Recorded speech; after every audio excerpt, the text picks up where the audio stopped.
Hello friends, मैं ब्रजेश कुमार।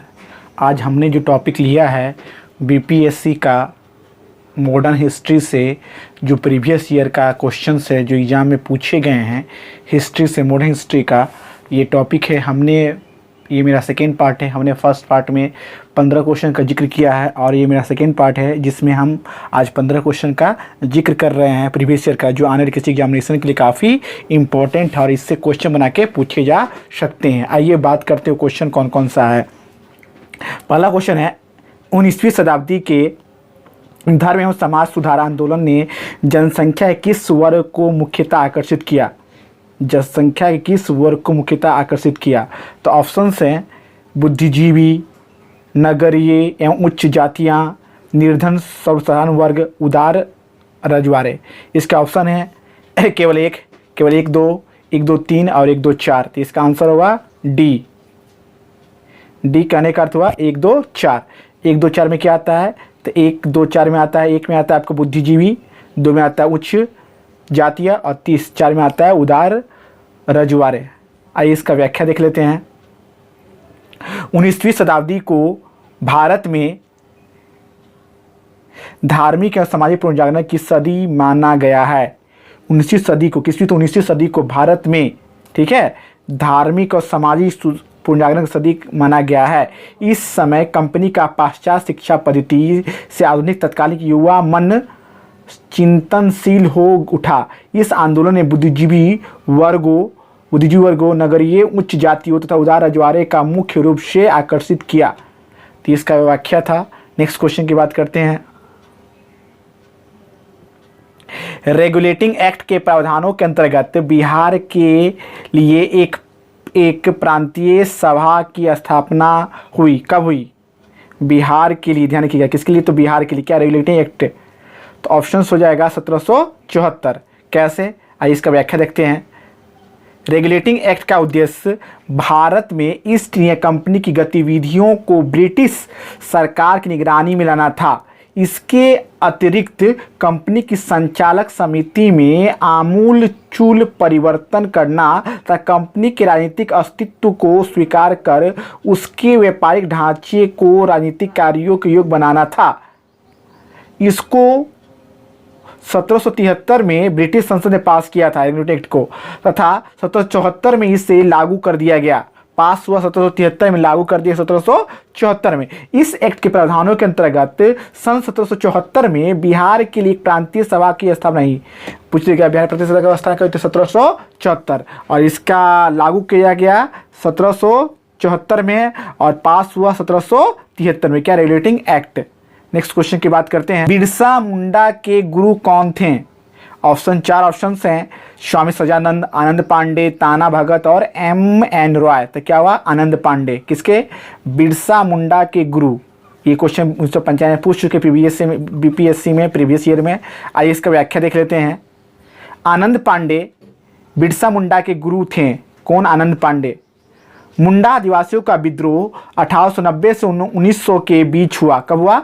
1890 से 1900 के बीच का। इसका नेतृत्व बिरसा मुंडा ने किया। बिरसा का जन्म बटाई की खेती करने वाले एक परिवार में नवंबर 1874 में रांची जिले के उलीहातू नामक गांव में हुआ। आदिवासी इसे बिरसा भगवान कहते थे। 1895 में बिरसा ने अपने आप को भगवान का दूत घोषित किया। 1895 में छोटा नागपुर में 1920-21 के दौरान ताना भगत आंदोलन चला, जिसका नेतृत्व भगत ने किया।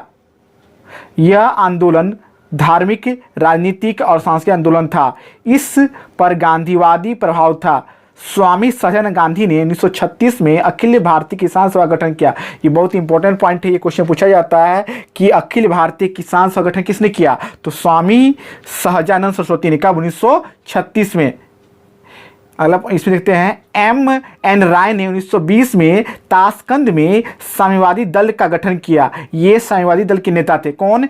M.N. राय ने ताशकंद में कब? 1920 में क्या किया था? साम्यवादी दल का गठन किया था। ये साम्यवादी दल के क्या थे? नेता थे। नेक्स्ट क्वेश्चन की बात कर लेते हैं।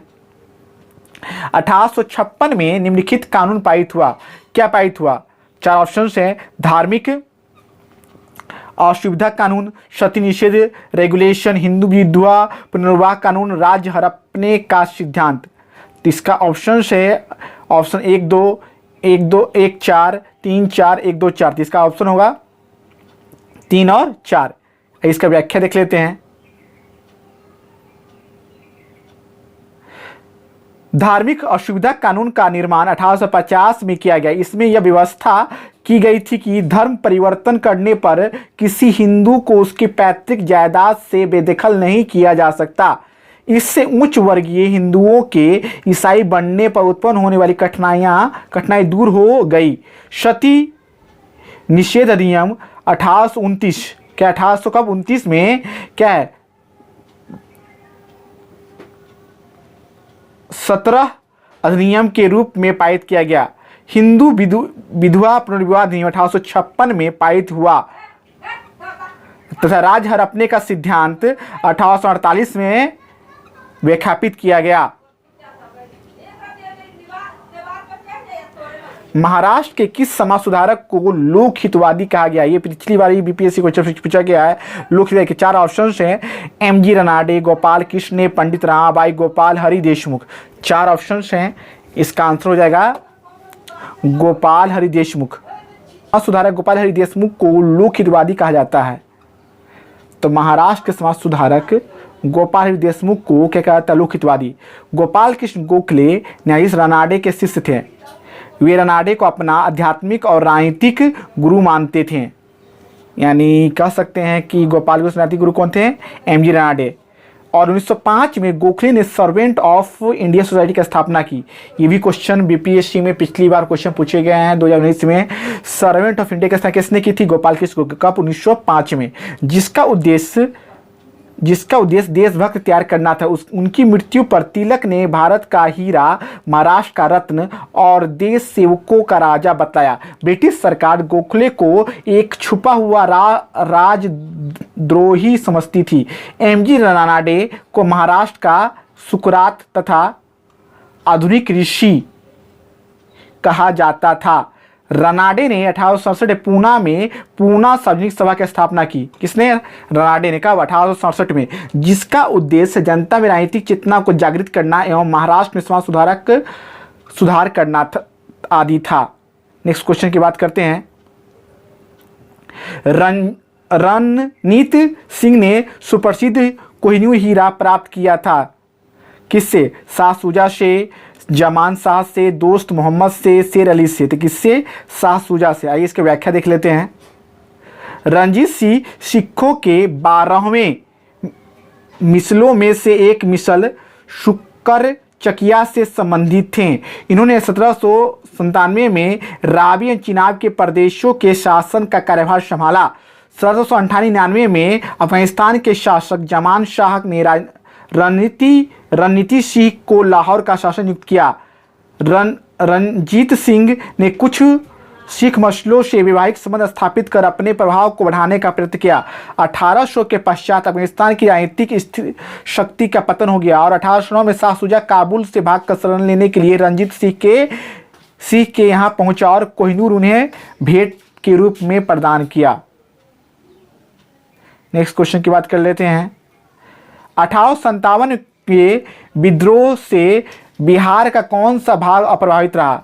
इसके ऑप्शन है दानापुर, पटना, आरा, मुजफ्फरपुर, मुंगेर। तो इसका ऑप्शन हो जाएगा 4 और 5। 4 और 5 करने का अर्थ हुआ मुंगेर और मुजफ्फरपुर। मुंगेर और मुजफ्फरपुर। आइए इसकी व्याख्या देख लेते हैं। 1857 के प्रथम स्वतंत्रता संग्राम में बिहार ने जो ऐतिहासिक भूमिका निभाई वह अविश्वसनीय है। हालांकि इससे पहले कई जनजातीय विद्रोह के माध्यम से बिहार ने अंग्रेजी प्रमुख को खुली चुनौती देकर हिला दिया था, किंतु प्रथम स्वतंत्रता संग्राम में बिहार वासियों ने न सिर्फ अंग्रेजी सत्ता को चुनौती दी बल्कि कुछ समय तक के बंधनों को भी तोड़ फेंका था। इस पूरे प्रकरण से ऐसा व्यक्ति था जिसका नाम इतिहास के स्वर्ण अक्षरों में लिखा गया। वह थे जगदीशपुर के कुंवर सिंह। इस क्रम में पटना के मीर अली का नाम नहीं भूला जा सकता। 1857 के विद्रोह में प्रभावित स्थान पटना, आरा, दानापुर था। कौन कौन था? पटना, आरा और दानापुर। पूछे प्रभावित था तो 3, और प्रभावित था तो आपका मुजफ्फरपुर और मुंगेर। नेक्स्ट क्वेश्चन की बात करते हैं। निम्नलिखित में कौन आत्मीय सभा के संस्थापक थे? 4 ऑप्शन है। राजा राम मोहन राय। इसका आंसर क्या हुआ? राजा राम मोहन राय। ये क्वेश्चन पूछ चुका बीपीएससी में प्रीवियस ईयर में। आइए इसकी व्याख्या देख लेते हैं। राजा राम मोहन राय ने आत्मीय सभा की स्थापना 1815 में, ब्रह्म समाज की स्थापना 1828 में की थी। स्वामी दयानंद सरस्वती ने आर्य समाज की स्थापना 1875 में, स्वामी विवेकानंद रामकृष्ण मिशन 1896 में की थी। बहुत ही इंपॉर्टेंट फैक्ट है और इससे क्वेश्चन एग्जाम में पूछा जा सकता है बनाकर। 19वीं शताब्दी के उत्तरार्ध में नव हिंदूवाद के सर्वश्रेष्ठ प्रतिनिधि थे। 4 ऑप्शन है। रामकृष्ण परमहंस, स्वामी विवेकानंद, बंकिम चंद्र चटर्जी, राजा राम मोहन राय। इसका आंसर होगा स्वामी विवेकानंद। आइए इसकी व्याख्या देख लेते हैं। रामकृष्ण मिशन की स्थापना स्वामी विवेकानंद ने 1896 में की थी। बहुत इंपॉर्टेंट। कब की थी? 1896 में। किसने की थी? स्वामी विवेकानंद। ये रामकृष्ण परमहंस के शिष्य थे। राजा राम मोहन राय ने ब्रह्म समाज की स्थापना कब की थी? 1828 में की थी। बंकिम चंद्र चटर्जी ने आनंद मठ और दुर्गेश नंदिनी की रचना की थी। किसने? बंकिम चंद्र चटर्जी ने आनंद मठ और दुर्गेश नंदिनी की। नेक्स्ट क्वेश्चन की बात करते हैं। स्वामी विवेकानंद ने रामकृष्ण मिशन की स्थापना कब की थी? इसके 4 ऑप्शन हैं। तो 1896 में। व्याख्या जस्ट हमसे पीछे पढ़े हैं। आइए इस फिर से देख लेते हैं। स्वामी विवेकानंद का बच्चे का नाम क्या था? ये क्वेश्चन पूछा जाता है बार बार। नरेंद्र नाथ दत्त। क्या नाम था? नरेंद्र नाथ दत्त। ये क्वेश्चन बार बार एग्जाम में पूछा जाता है। 1896 में रामकृष्ण मिशन की स्थापना वेल्लूर, कोलकाता में की थी। इस मिशन का उद्देश्य मानव समाज के हित के लिए रामकृष्ण परमहंस ने जिन सब तत्वों की व्याख्या की तथा कार्य रूप में उनके जीवन में जो तत्व प्रतिपादित हुए हैं उनका प्रचार तथा मनुष्य की शारीरिक, मानसिक और पारमार्थिक उन्नति के लिए जिस प्रकार सब तत्वों का प्रयोग हो सके उन विषयों में सहायता करना था। रामकृष्ण परमहंस ने मूर्ति पूजा को ईश्वर प्राप्ति का एक साधन अवश्य माना, परंतु इन्होंने चिन्ह एवं कर्मकांड की तुलना में आत्मशुद्धि पर अधिक बल दिया। कि शिक्षाओं के प्रचार प्रसार का श्रेय उनके योग्य शिष्य विवेकानंद जी को है। नेक्स्ट क्वेश्चन की बात करते हैं। निम्नलिखित में से किसने बंगाल में द्वैध शासन प्रणाली को समाप्त किया? बहुत ही इंपॉर्टेंट क्वेश्चन है, बहुत ही वीवीआई क्वेश्चन है। ये क्वेश्चन बार यहां पूछाते हैं, देख लेते हैं। Robert Clive, Lord Cornwallis, Warren Hastings, उपयुक्त में से कोई नहीं। तो इसका आंसर होगा वारेंग हेस्टिंग्स। कौन है वारेंग हेस्टिंग्स? कैसे? इसका ये व्याख्या देखते हैं। रॉबर्ट क्लाइव ने बंगाल दोहरी सरकार कायम की जिसमें वास्तविक शक्ति कंपनी के पास थी। प्रशासन का भार बंगाल के नवाब के कंधों पर था। क्लाइव की इस प्रशासनिक व्यवस्था की विशेषता उत्तरदायित्व रहित अधिकार और अधिकार रहित उत्तरदायित्व थी। इस तरह दीवानी और निजामत, जिसमें दीवानी के अंतर्गत राजस्व वसूल करने का अधिकार तथा निजामत के अंतर्गत सैनिक संरक्षण तथा विदेशी मामलों के अधिकार पूर्ण रूप से कंपनी के हाथों में आ गए थे। 1750 ईस्वी में हेस्टिंग्स कंपनी के क्लर्क के रूप में कलकत्ता पहुंचा और अपनी कार्यकुशलता के कारण शीघ्र ही वह कासिम बाजार का अध्यक्ष बन गया। 1772 में इसे बंगाल गवर्नर बनाया गया और उसने उसी समय ही बंगाल द्वैध शासन को समाप्त किया। किसने? वारेंग हेस्टिंग्स ने। नेक्स्ट क्वेश्चन की बात करते हैं। 1857 का विद्रोह मुख्यतः किस कारण से असफल रहा? इसके 4 ऑप्शन हैं, देख लेते हैं। पहला ऑप्शन क्या है? हिंदू मुस्लिम एकता की कमी, किसी समान योजना और केंद्रीय संगठन की कमी, इसके प्रभाव का सीमित क्षेत्र, जमींदारों की असहभागिता। तो इसका आंसर होगा बी। बी कहने का अर्थ हुआ किसी समान योजना और केंद्रीय संगठन की कमी। आइए इसका व्याख्या देख लेते हैं। 1857 का विद्रोह सिपाहियों में गाय और सुअर की चर्बी युक्त कारतूस के कारण शुरू अवश्य हुआ, लेकिन इस विद्रोह का मूल कारण अंग्रेजी नीतियों के प्रति बढ़ता लोगों का असंतोष था। विदेशी विद्रोही यद्यपि सत्ता को उखाड़ फेंकना चाहते थे, लेकिन किसी सुनियोजित योजना एवं केंद्रीय संगठन का अभाव उनकी असफलता का मूल कारण बना।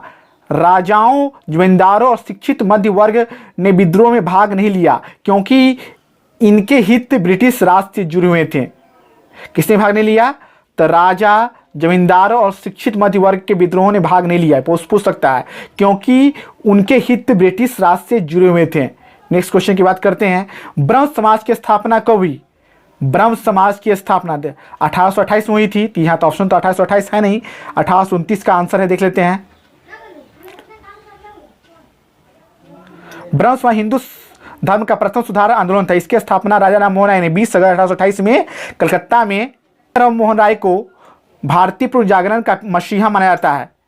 इन्हें फारसी, अरबी, संस्कृत जैसी प्राच्य भाषाओं एवं लैटिन, यूनानी, फारसी, हिंदी, हिब्रू जैसी पाश्चात्य भाषाओं की निपुणता प्राप्त थी। इन्होंने ईश्वरवाद में विश्वास व्यक्त करते हुए मूर्ति पूजा और अवतारवाद का विरोध किया। इन्होंने कर्म के सिद्धांत तथा पुनर्जन्म पर कोई निश्चित मत व्यक्त नहीं किया। राय ने धर्म ग्रंथों का मानवीय अंतरात्मा तथा तर्क से ऊपर नहीं माना। नेक्स्ट क्वेश्चन की बात करते हैं। लॉर्ड वेलेस्ली की सहायक संधि को स्वीकार करने वाला पहला मराठा सरदार था, कौन था? पेशवा बाजीराव द्वितीय। इसका व्याख्या देख लेते हैं। लॉर्ड वेलेस्ली का शासनकाल 1798 से 1805 ईस्वी तक था, जिसने सहायक संधि की नीति के द्वारा बहुत से देशी राज्यों को अपने अधीन किया। पेशवा बाजीराव द्वितीय सहायक संधि स्वीकार करने वाला प्रथम मराठा सरदार था। ये क्वेश्चन पूछ सकता है। नेक्स्ट क्वेश्चन की बात कर लेते हैं। 1857 के विद्रोह का नेतृत्व बिहार में किसने किया? तो किसने किया? कुंवर सिंह। ये पिछले हमसे पढ़ चुके हैं। 1857 के विद्रोह में बिहार का नेतृत्व कुंवर सिंह ने किया। किसने किया था? कुंवर सिंह ने किया था। इन्होंने बिहार में जगदीशपुरी, शाहबाद, आरा, पटना में विद्रोह का नेतृत्व किया, जो 15 जुलाई 1857 से 20 जनवरी 1858 तक चला। तो ये बहुत इंपॉर्टेंट फैक्ट था।